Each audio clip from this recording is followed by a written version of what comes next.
আসসালামু আলাইকুম প্রিয় চাকরি প্রত্যাশী ভাই এবং বোনেরা এই মুহূর্তে যেখান থেকে আমাকে দেখতে পাচ্ছেন সবাইকে আন্তরিক অভিনন্দন এবং শুভেচ্ছা জানিয়ে শুরু করছি আজকের ভিডিও। বরাবরের মতো রিকোয়েস্ট থাকবে যে যেখান থেকে এই মুহূর্তে আমাকে দেখতে পাচ্ছেন প্লিজ এই ভিডিওতে একটা লাইক করে দিবেন এবং অবশ্যই চ্যানেলের প্রথমবার হয়ে থাকলে চ্যানেলটি সাবস্ক্রাইব করে পাশে থাকার জন্য বিনীত অনুরোধ জানাচ্ছি। তো আজকে কোন বিষয় নিয়ে কথা হবে অলরেডি ভিডিওর টাইটেল এবং থাম্বনেল দেখে বুঝে গেছেন। এক্স্যাক্টলি আজকে যে বিষয়টা নিয়ে কথা হবে বিষয়টা খুবই গুরুত্বপূর্ণ। আপনাদের কাছে আমার রিকোয়েস্ট থাকবে না টেনে সম্পূর্ণ ভিডিওটা দেখবেন। যারা এবার অ্যাপ্লিকেশন করেছেন তাদের জন্য এই ভিডিওটা খুবই গুরুত্বপূর্ণ। তো আগামী ২৩ তারিখ হইতে আর ২ দিন বাকি আছে। আপনারা অনেকেই এখন অ্যাপ্লিকেশন করেননি। ভাবছিলেন যে আগামী ২৩ তারিখেই লাস্ট ডেট সেদিন অ্যাপ্লিকেশন করবেন। তো যারা ২৩ তারিখে আপডেট মানে এপ্লাই করতে যাচ্ছেন তাদের জন্য একটা দুঃসংবাদ যে ২৩ তারিখে যদি আপনি অ্যাপ্লিকেশন করেন আপনার আবেদনপত্রটি বাতিল হবে। হুদায় টাকা পয়সা খরচ করে অ্যাপ্লিকেশন করে আশায় বুক বাঁধার কোনো প্রয়োজন নেই। এটা আমি ক্লিয়ার কাট বলে দিলাম ১ম এই। এবং যারা অ্যাপ্লিকেশন করে ফেলেছেন তাদের উদ্দেশ্যে ভিডিওটা খুবই গুরুত্বপূর্ণ। না টেনে সম্পূর্ণ ভিডিওটা দেখবেন। তো বেশি কথা না বাড়িয়ে চলুন চলে যাই মূল ভিডিওতে।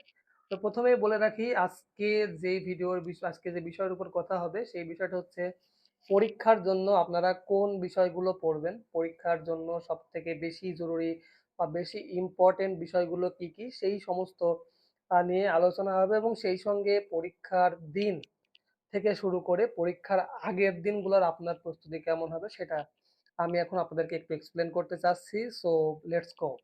১ম এ বলে রাখি যারা অ্যাপ্লিকেশন করে ফেলেছেন, আপনারা অনেক অধীর আগ্রহে বসে আছেন যে আপনাদের অ্যাডমিট কার্ড কবে আসবে?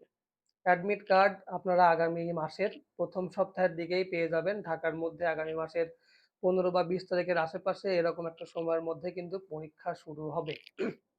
তো হাতে সময় খুবই কম। বিশেষ করে যারা এই ঢাকা বা ঢাকার আশেপাশে যে সমস্ত ক্যান্টনমেন্ট আছে, এই সমস্ত ক্যান্টনমেন্টে আপনারা অ্যাপ্লিকেশন করেছেন। এবং যারা ওই উত্তরবঙ্গে অ্যাপ্লিকেশন করেছেন তাদের পরীক্ষা হতে এখনো প্রায় ওই সেপ্টেম্বরের ১ম সপ্তাহে পরীক্ষা হবে। এতটুকু আপনারা কনফার্ম থাকেন। এবং যারা এই চট্টগ্রাম, রাঙামাটি, বান্দরবন, খাগড়াছড়ি এলাকায় যারা অ্যাপ্লিকেশন করেছেন তারা আগস্টের লাস্টের দিকে আপনাদের পরীক্ষা হবে কোনরকম কোনো সন্দেহ ছাড়া এখনো পর্যন্ত যতটুকু আপডেট নিউজ পেয়েছিলাম আপনাদেরকে জানিয়ে দিলাম। তো এইবার আসি আপনারা পরীক্ষার জন্য কোন জিনিসের উপরে সবথেকে বেশি ফোকাস দিবেন? আপনারা অনেকেই হয়তো ৫ম শ্রেণী পাশে আবেদন করেছেন, ভাবছেন যে ৫ম শ্রেণী পাশে আবেদন করেছি, ৫ম শ্রেণীর মধ্যেই যেকোনো প্রশ্ন আসবে। এরকম আশায় নিয়ে আপনারা বুক বেঁধে বসে আছেন। আমি আপনাদেরকে একটা খোলাখুলি কথা বলতে চাই। এরকম আশা যদি আপনি থাকেন তাহলে ভাই আপনি একদম বোকার স্বর্গে বাস করতেছেন। প্রশ্নপত্র কোনোভাবেই ৫ম শ্রেণী পাসের হবে না। এইবারকার যে প্রশ্নপত্র হবে এইটা মিনিমাম ১০ম শ্রেণী বা এর আশেপাশে আ কোনো এক ক্লাস লেভেলের ঐরকম হাই লেভেলের প্রশ্ন হবে। এবং এই প্রশ্নে আপনাদেরকে অবশ্যই লিখিত পরীক্ষায় টিকতেই হবে। লিখিত পরীক্ষায় সাধারণত ৬০ থেকে কখনো ৬০ মার্কের প্রশ্ন হয়ে থাকে এবং কখনো ১০০ মার্কের রিটেন পরীক্ষা হয়ে থাকে। আবার কখনো দেখা যাচ্ছে ৪০ মার্কের এমসিকিউ পরীক্ষা হয়ে থাকে।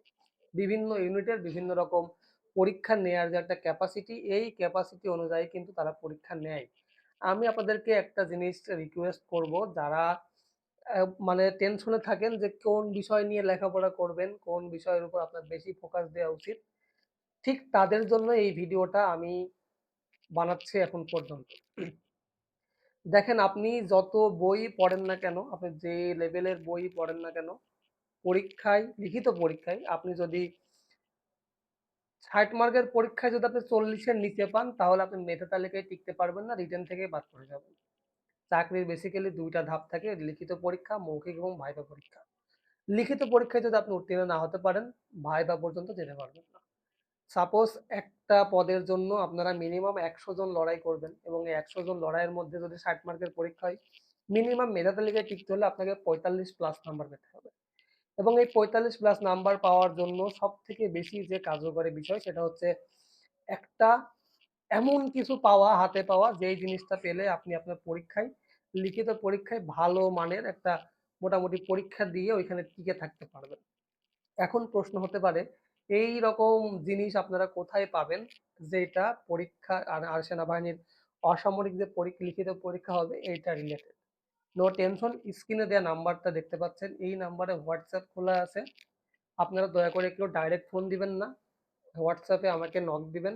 একটা সাজেশন আমি নিজের হাতে তৈরি করেছি। খুবই অল্প মূল্যে অরিজিনাল অথেন্টিক একটা সাজেশন এবং আমি আপনাদের গ্যারান্টি দিয়ে বলতে পারি এই সাজেশনটা ১২৩ পেজের যদি আপনারা পুরোপুরি পড়ে কমপ্লিট করতে পারেন, ইনশাআল্লাহ লিখিত পরীক্ষায় মেধা তালিকায় টিকবেন এটা 100% সিওর।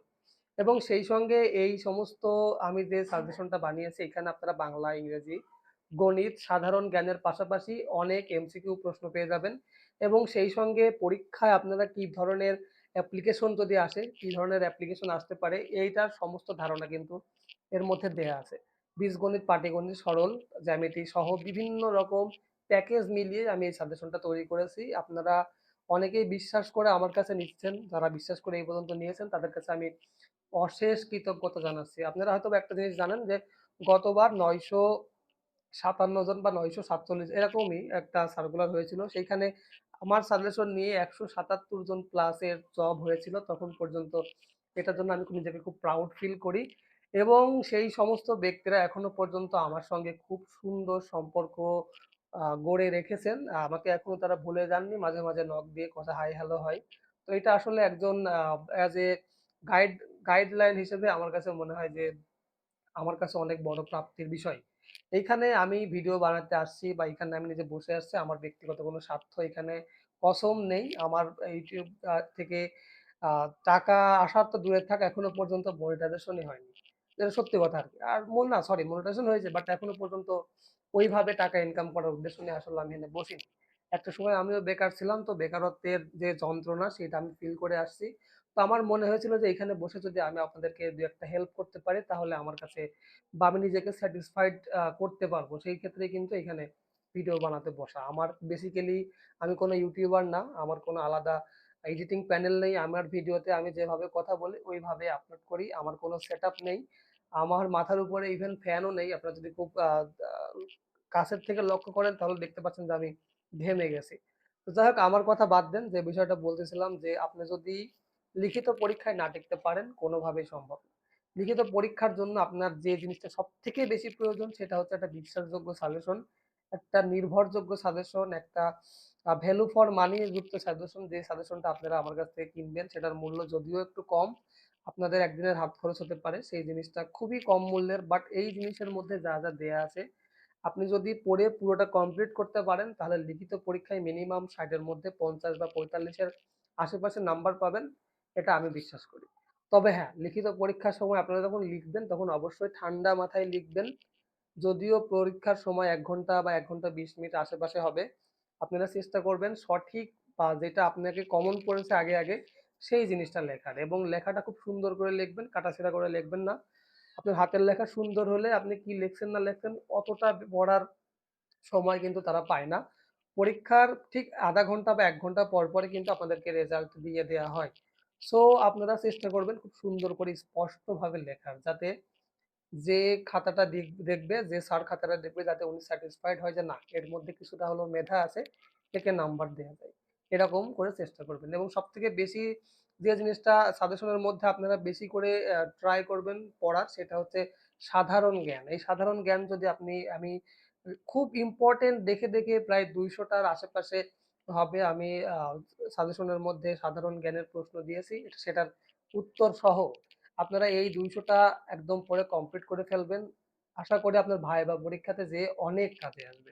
এবং যদি ভাইবাতেও না আসে, ভাইবা পরীক্ষার সাথে, সাথে আপনারা যদি এমসিকিউ পরীক্ষা দেন, এমসিকিউ পরীক্ষা এর মধ্যে অনেকগুলো প্রশ্ন আপনার কমন আসবে। এটা আমি মনে প্রাণে বিশ্বাস করি। তো এই বিষয়টা নিয়ে আপনাদের সাথে কথা বলার দরকার খুবই গুরুত্বপূর্ণ বিষয়টা আমার কাছে মনে হলো তাই ভিডিওটা বানালাম। যারা এই পর্যন্ত দেখলেন তাদের কাছে সত্যিই আমি অনেক, অনেক কৃতজ্ঞ এবং হ্যাঁ, অবশ্যই স্ক্রিনে দেওয়া নাম্বারে আপনারা ডাইরেক্ট ফোন দিবেন না, WhatsApp এ নক করবেন। যদি আপনার সাজেশন প্রয়োজন হয়, যদি আমার কথা আপনাদের পছন্দ হয়, আমাকে যদি বিশ্বাস করেন, তবেই আমাকে WhatsApp এ নক দিবেন। কেউ ভাই বলবেন না যে আগে সাজেশন দেন, পরে টাকা পে করব। এরকম যদি বলেন ভাই আমি তাদের কাছে ক্ষমা চাচ্ছি, এরকমটা দয়া করে বলবেন না। তো ভিডিও অনেক লম্বা হয়ে গেল। আজ আর বেশি কথা বাড়াচ্ছি না। দেখা হবে পরবর্তী ভিডিওতে।